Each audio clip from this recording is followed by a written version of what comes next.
जो master mind होता, ज्याला सुप्रीम कोर्टाने फाशीची सजा दिली, आज 6 वर्ष झाले आपलं केंद्र सरकार त्याला फाशी सजा देत नाही.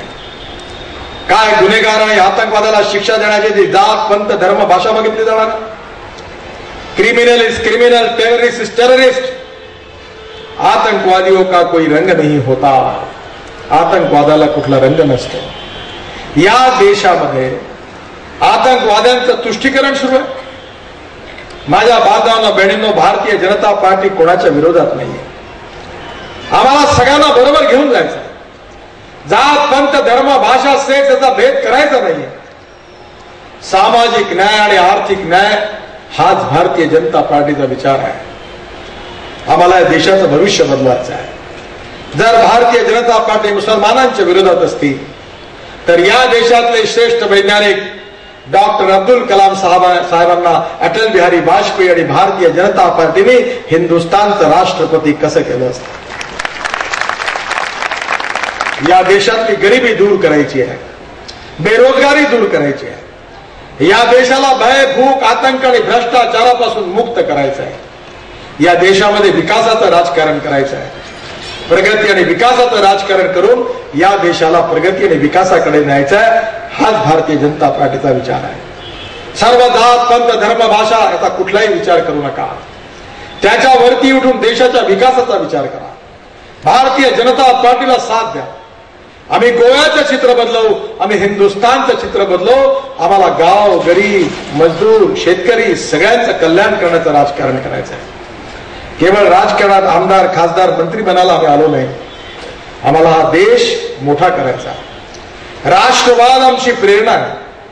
सुशासन आणि विकास, गुड गव्हर्नन्स अँड डेव्हलपमेंट आमचं मिशन आहे. आणि पंडित दीनदयाल उपाध्यायांनी दिलेला विचार की समाजातला जो तळागाळातला शेवटचा माणूस आहे, जो सामाजिक, आर्थिक, शैक्षणिक दृष्टीने मागासलेला आहे, ज्याला खायला त्याला खाण्याकरता अन्न नाहीये, ज्याच्या शरीरावर कपडा नाहीये, ज्याला राहायला घर नाहीये, त्याला आम्ही परमेश्वर मानू आणि त्याची आम्ही निरंतर सेवा करत राहू. आणि ज्या दिवशी त्या व्यक्तीला रोटी, कपडा आणि मकान तिन्ही गोष्टी मिळतील, त्याच दिवशी आमचं कार्य पूर्ण होईल, असं पंडित दीनदयाल उपाध्यायांनी दिलेला अंत्योदयाचा विचार, सोशो इकॉनॉमिक थिंकिंग, हे आमचं उद्दिष्ट आहे. आम्हाला हा देश घडवायचा आहे.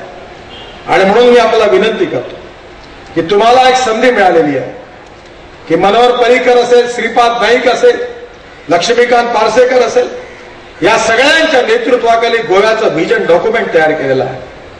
गोव्याचा मॅनिफेस्टो तयार केलेला आहे. इंडस्ट्री वाढली पाहिजे, तरुण मुलांना रोजगार मिळाला पाहिजे, फिनिश प्रॉडक्ट गोव्यात तयार झाला पाहिजे आणि याच भागातल्या आयर्न ओर पासून याच भागातल्या तरुण माणसाला रोजगार मिळाला पाहिजे. आणि आयर्न ओरची रॉयल्टी देखील जी मिळेल ती तुमच्या गावाच्या विकासाकरता खर्च झाली पाहिजे. हेच धोरण आम्ही ठरवलं. चांगले रस्ते झाले पाहिजे, 24 तास वीज मिळाली पाहिजे, प्यायला शुद्ध आणि स्वच्छ पाणी मिळालं पाहिजे. नाही, मला असं वाटतं की हे चित्र बदलवण्याकरता भारतीय जनता पार्टीला आणि विशेषतः मनोहर पर्रीकर, श्रीपाद नाईक, लक्ष्मीकांत पार्सेकर याच्या नेतृत्वाखाली आम्ही निवडणूक लढवतोय. आणि विरोधी पक्ष नेते श्री मनोहर पर्रीकर हे आमचे नेते आहेत. आणि मी तुम्हाला विश्वासाने सांगतो की गोव्याचं चित्र बदलल्याशिवाय राहणार नाही. गोव्याला हिंदुस्थान मधलं पहिल्या क्रमांकाचा विकासामध्ये असलेलं राज्य निर्माण करायचं आहे.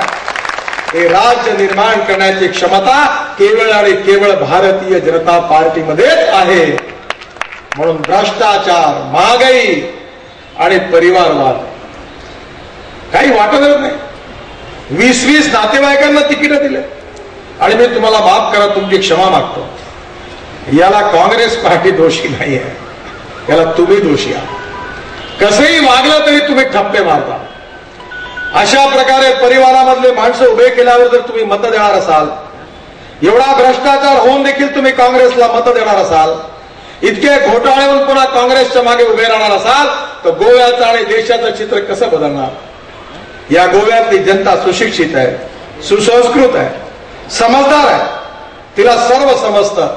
आणि म्हणून माझा विश्वास आहे की यावेळी गोव्यातलं चित्र बदलणार आहे. आणि गोव्यामध्ये आपल्या सगळ्यांच्या आशीर्वादाने भारतीय जनता पार्टीचं शासन आल्याशिवाय राहणार नाही. आपण पूर्ण शक्तीनिशी, पूर्ण ताकदीनिशी भारतीय जनता पार्टीच्या मागे उभे राहा. आपलं मत द्या. भारतीय जनता पार्टीला आपली सेवा करण्याची संधी द्या. आणि या मतदारसंघातून एक तरुण युवक, इथल्या युवा मोर्चाचे अध्यक्ष असणारे डॉक्टर प्रमोद सावंत, जे चांगल्या प्रकारचं सामाजिक कार्य करतात. मी नेहमी सगळ्यांना सांगतो की राजकारण म्हणजे केवळ सत्ताकारण नाहीये.